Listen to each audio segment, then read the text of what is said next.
할렐루야. 오늘도 하루를 예배로 시작하시는 모든 분들을 주님의 이름으로 축복합니다. 우리 이 시간 함께 찬양하며 예배 자리로 나아가시겠습니다.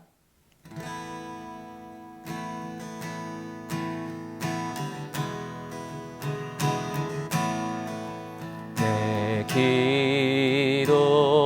기도하는 그 시간 그때가 가장 즐겁다. 이 세상 근심 걱정에 얽매인 나를 부르사 내 진정 소원 주 앞에 난 낯이 바로 아뢰어 큰 불행 당해 슬플 때 나 위로 받게 하시네. 내 기도하는 그 시간 내게는 가장 귀하다. 저 광야 같은 세상을 끝없이 방황하면서 위태한 길로 나갈 때 주께서 나를 이끌어 그 보좌 앞에 나아가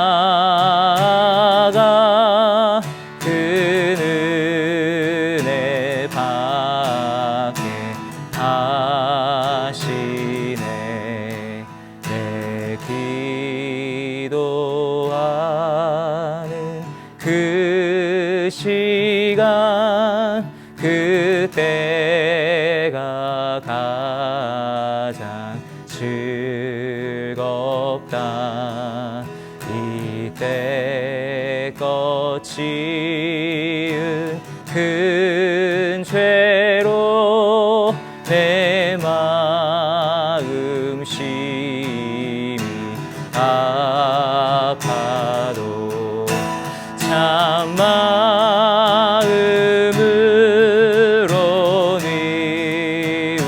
뉘우쳐 다 숨김없이 아뢰면 주 나를 위해 복 주사 새 은혜 부어 주시네. 참마음으로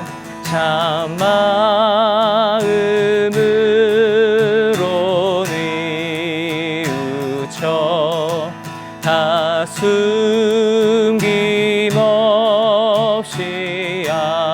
아뢰며 주 나를 위해 복 주사 새 은혜 부어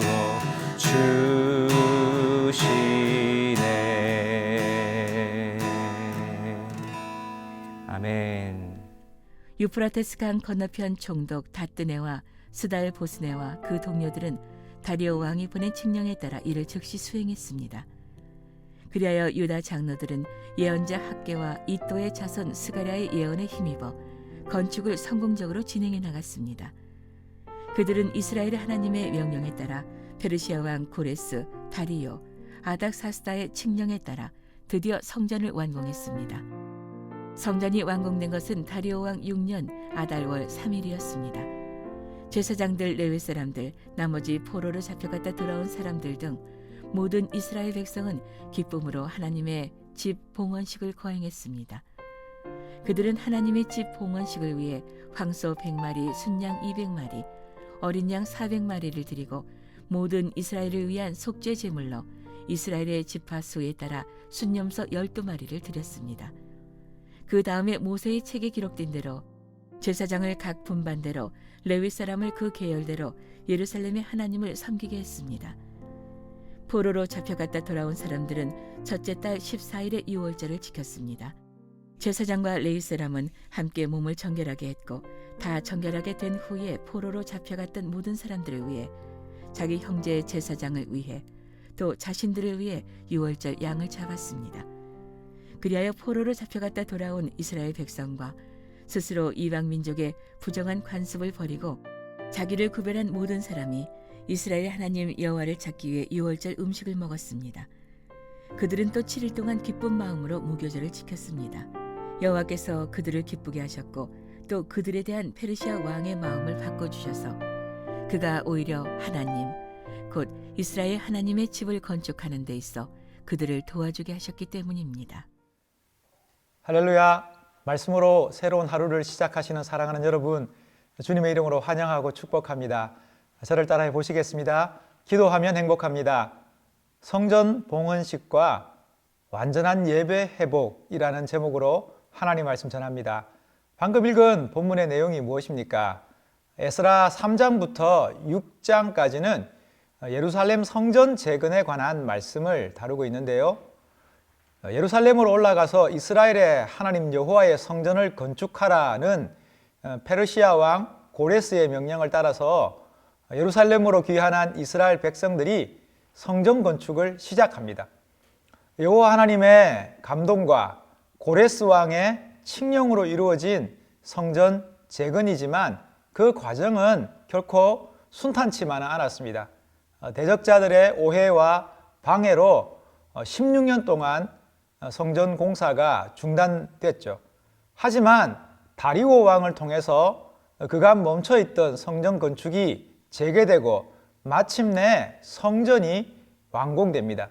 이처럼 에스라 3장부터 6장은 성전 건축의 시작, 중단, 재개, 그리고 완공의 과정을 상세히 기록하고 있습니다. 그 중에서 오늘 본문은 성전의 완공과 그 봉헌식에 관한 말씀입니다. 유프라테스 강 건너편 총독 다뜨네와 스달 보스네와 그 동료들은 다리오 왕이 보낸 칙령에 따라 이를 즉시 수행했습니다. 그리하여 유다 장로들은 예언자 학개와 이또의 자손 스가랴의 예언에 힘입어 건축을 성공적으로 진행해 나갔습니다. 그들은 이스라엘 하나님의 명령에 따라 페르시아 왕 고레스, 다리오, 아닥사스다의 칙령에 따라 드디어 성전을 완공했습니다. 성전이 완공된 것은 다리오 왕 6년 아달월 3일이었습니다. 제사장들, 레위 사람들, 나머지 포로로 잡혀갔다 돌아온 사람들 등 모든 이스라엘 백성은 기쁨으로 하나님의 집 봉헌식을 거행했습니다. 그들은 하나님의 집 봉헌식을 위해 황소 100마리, 순양 200마리, 어린 양 400마리를 드리고 모든 이스라엘을 위한 속죄 제물로 이스라엘의 지파 수에 따라 순염소 12마리를 드렸습니다. 그 다음에 모세의 책에 기록된 대로 제사장을 각 분반대로 레위 사람을 그 계열대로 예루살렘의 하나님을 섬기게 했습니다. 다리오 왕은 칙령을 내려서 예루살렘 성전 공사를 신속히 재개할 것을 명령합니다. 그뿐 아니라 성전 건축에 필요한 모든 것을 공급하라 덧붙입니다. 내려진 왕의 조서는 그간의 온갖 반대와 방해를 완전히 걷어내기에 충분했습니다. 드디어 다리오 왕 6년 아달월 3일 숱한 우여곡절에도 불구하고 예루살렘 성전이 완공됩니다. 사랑하는 여러분, 이것이 어떻게 가능하게 되었을까요? 고레스, 다리오, 아하수에로, 아닥사스다로 이어지는 페르시아 왕들의 그 지원, 그리고 학개, 스가랴 선지자의 백성들을 향한 도전과 격려, 그리고 스룹바벨, 에스라, 느헤미야 같은 리더십들의 열심이 있어서 가능했을 것입니다. 하지만 오늘 성경은 이 모든 것의 주관자 되시는 여호와 하나님을 주목합니다. 하나님께서 힘 주셔야 합니다. 하나님께서 역사하셔야 가능합니다. 그래서 시편은 나의 영혼이 잠잠히 하나님만을 바라며 고백하는 것이죠. 왜냐하면 여호와가 나의 도움이요 구원이시기 때문입니다. 얼마 전 유튜브 영상을 시청하는데 이런 광고가 올라온 것을 보았습니다. 인류 최대의 숙제라는 타이틀과 함께 오늘은 뭘 먹지라는 멘트가 이어졌습니다. 한인타운에 있는 한 음식점 광고였던 것이죠. 그러고 보니 이만한 숙제도 없다 싶더라고요. 누구나 끼니 때가 되면 꼭 한 번은 고민하게 되는데요. 그렇게 오래도록 질문했음에도 불구하고 여전히 오늘은 뭘 먹지 하는 생각을 하니 이 문제가 인생 최대의 숙제이긴 한 것 같습니다. 어쩌면 새벽에 기도하시면서도 새벽 예배 마치고 뭘 먹지를 묵상하시는 분들이 계실지 모르겠습니다. 가끔씩 성도님들의 초대로 무엇을 먹을까 무엇을 마실까 고민하지 않아도 되는 올 유 캔 잇 식당에 갈 때가 있는데요. 마음껏 한 상 가득 받아놓고 제대로 한번 먹어보려는데 여기에도 걸림돌이 있더라고요. 바로 불판입니다. 고기는 내 마음대로 가져올 수 있어도 불판은 꼭 그분이 갈아주셔야 합니다. 불판은 결코 우리의 영역이 아닙니다. 이처럼 우리 인생의 판을 바꾸시는 분은 하나님이십니다. 우리 인생의 새로운 전기를 마련하고 도전과 변화의 계기를 만드시는 분은 주님이십니다. 그뿐 아니라 우리 인생의 마지막 완성과 결론과 열매도 우리 주님이 역사하셔야 합니다. 정kop별 시인은 이를 이렇게 노래합니다. 이를테면 수양에 늘어진 가지가 담을 넘을 때 그건 수양 가지만의 일은 아니었을 것이다. 얼굴 한번 못 마주친 애먼 뿌리와 잠시 살붙였다 적막히 손을 터는 꽃과 잎이 혼연일체 믿어주지 않았다면 가지 혼자서는 한없이 떨기만 했을 것이다. 수양버들의 가지가 그 높은 담장을 넘어설 수 있었던 것은 결코 가지만의 일이 아니듯 우리 인생도 삶의 경계를 넘어서고 생의 한계를 뛰어넘을 수 있는 것이 우리 자신만의 노력은 아니라는 뜻이죠. 모진 시간을 견디고 힘든 고난을 이기며 지금의 시간을 살아갈 수 있는 것이 오직 나만의 수고는 아니라는 말입니다. 하나님이 힘주신가? 우리 주님의 은혜 베푸심이 있었기에 가능했던 것이죠. 그래서 오늘 성경은 오랜 시간 불가능할 것만 같았던 성전 완공이라는 기쁨과 감격의 순간을 대하며 여호와 하나님의 역사하심을 주목하고 있는 것입니다. 세상의 군왕들을 감동시키시고 선지자와 예언자들에게 말씀의 기름을 부어주시고 상황마다 필요한 리더십들을 세우셔서 마침내 우리의 삶에 기쁨을 회복하시고 역사를 만들어내시는 분이 바로 하나님이십니다. 그래서 잠언은 제비는 사람이 뽑으나 모든 일을 작정하기는 여호와께 있느니라 고백하는 것입니다. 사랑하는 여러분, 성전은 포로에서 돌아온 이스라엘 백성들의 정체성과도 같은 것입니다. 우리는 예배하는 인생들입니다를 천명하는 것이죠. 70년이 지나서 유다로 돌아온 사람들은 대부분 바빌론에서 나고 자란 이민 2세대 혹은 3세대일 것입니다. 이들에게는 언제나 나는 누구인가 라는 정체성의 문제가 목에 가시처럼 걸려 있었겠죠. 이런 상황 속에서 성전의 완공은 예배가 그들의 정체성임을 확인해 주는 것입니다. 사랑하는 여러분, 예배가 우리의 정체성입니다. 우리는 하나님을 예배하는 인생들입니다. 하나님을 예배할 때 비로소 우리는 힘을 얻고 회복되며 살아납니다. 봄방학을 마치고 올라가는 아들과 함께 전날 저녁 말씀을 읽고 기도하면서 꼭 한 가지 덧붙였던 말이 있습니다. 신앙이 무너지면 다 무너진다. 왜냐하면 우리는 하나님을 믿고 의지하며 예배하는 인생이기 때문입니다. 포로로 잡혀갔다 돌아온 사람들은 첫째 달 14일의 유월절을 지켰습니다. 제사장과 레위 사람은 함께 몸을 정결하게 했고 다 정결하게 된 후에 포로로 잡혀갔던 모든 사람들을 위해 자기 형제 제사장을 위해 또 자신들을 위해 유월절 양을 잡았습니다. 그리하여 포로로 잡혀갔다 돌아온 이스라엘 백성과 스스로 이방 민족의 부정한 관습을 버리고 자기를 구별한 모든 사람이 이스라엘 하나님 여호와를 찾기 위해 유월절 음식을 먹었습니다. 그들은 또 7일 동안 기쁜 마음으로 무교절을 지켰습니다.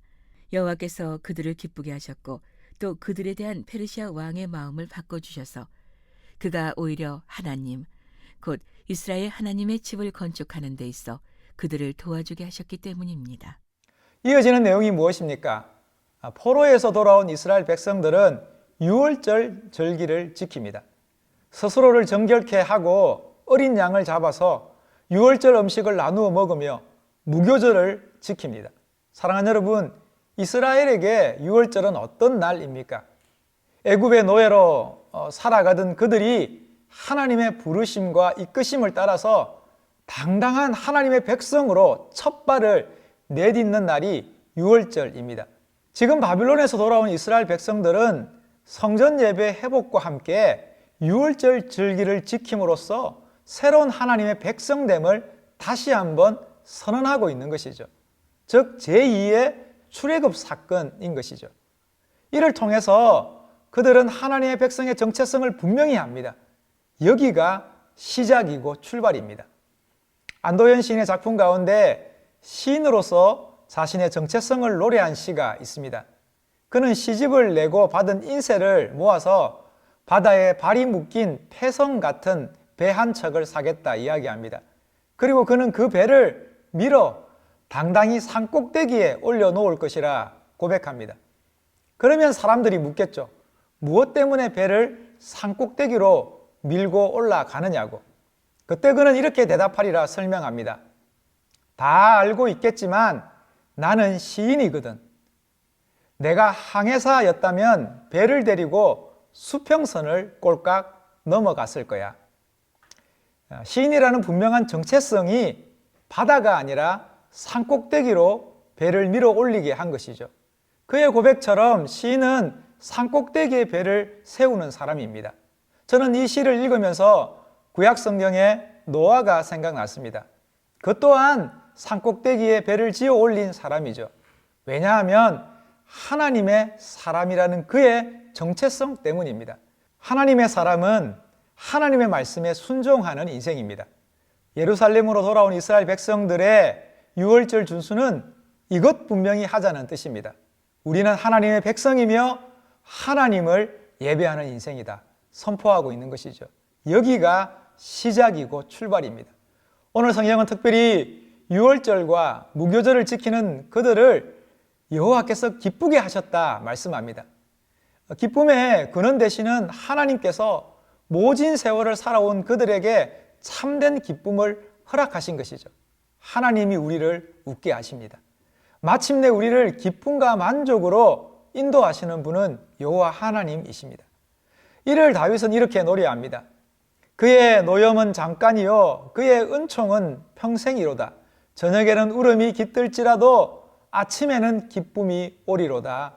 아멘. 사랑하는 여러분, 우리를 향한 하나님의 은총이 얼마나 크신지 나의 슬픔이 변하여 춤이 되게 하시며 우리의 베옷을 벗기고 한량없는 기쁨으로 띠띠우실 것입니다. 우리 주님이 하십니다. 오늘 성경은 이것이 우리의 감정적 도취와 정신 승리의 결과물이 아님을 분명히 합니다. 생생한 역사를 통해서 온몸으로 그들이 경험하고 확인한 것이라 단언하죠. 즉 여호와께서 아시리아 왕의 마음을 감동시키사 그가 오히려 여호와 하나님의 집을 건축하는 데 앞장서서 그들을 도와주게 하셨다 설명합니다. 이처럼 하나님께서 이끄시면 비록 그 사람의 원수라도 그와 더불어 화목해 하십니다. 사랑하는 여러분, 우리를 향한 하나님의 역사가 있습니다. 우리와 맺은 하나님의 그 분명한 약속이 있습니다. 무엇보다 우리를 향한 하나님의 그 한없는 은혜가 있습니다. 그로 말미암아 우리로 하여금 반드시 웃게 하시며 하나님으로 인해서 콧노래 부르게 하실 것입니다. 비록 저녁에는 울음이 깃들일지라도 아침에는 기쁨이 찾아올 것입니다. 그러니 여호와를 바라는 너희들아 강하고 담대하라 선포하는 것이죠. 사랑하는 여러분, 오늘 하루도 하나님의 백성이라는 그 정체성 놓지 않고 오직 주님 찾고 구하고 바라며 예배함으로 살아가시는 저와 여러분 될 수 있기를 주님의 이름으로 축복합니다. 그러면 세상이 줄 수 없는 하늘의 평강과 기쁨이 우리를 주장할 것입니다. 저를 따라해 보시겠습니다. 나는 하나님 예배하는 인생입니다. 기도하시겠습니다. 하나님 아버지 참 감사합니다. 우리는 하나님을 예배하는 인생이고 하나님의 도우심으로 살아가는 삶이며 오직 하나님의 은혜로 아버지 하나님 살아가는 아버지 하나님 인생임을 주님 앞에 고백하며 나아갑니다. 오늘 하루의 삶 속에서도 늘 주님 찾고 주님 의지하며 주님 바라며 주님 예배함으로 살아갈 때 하나님의 그 기쁨과 하늘의 평강으로 우리 인생 가운데 채워 주시옵소서. 모든 것들 주님 앞에 올려드리며 예수님의 이름으로 기도합니다. 아멘.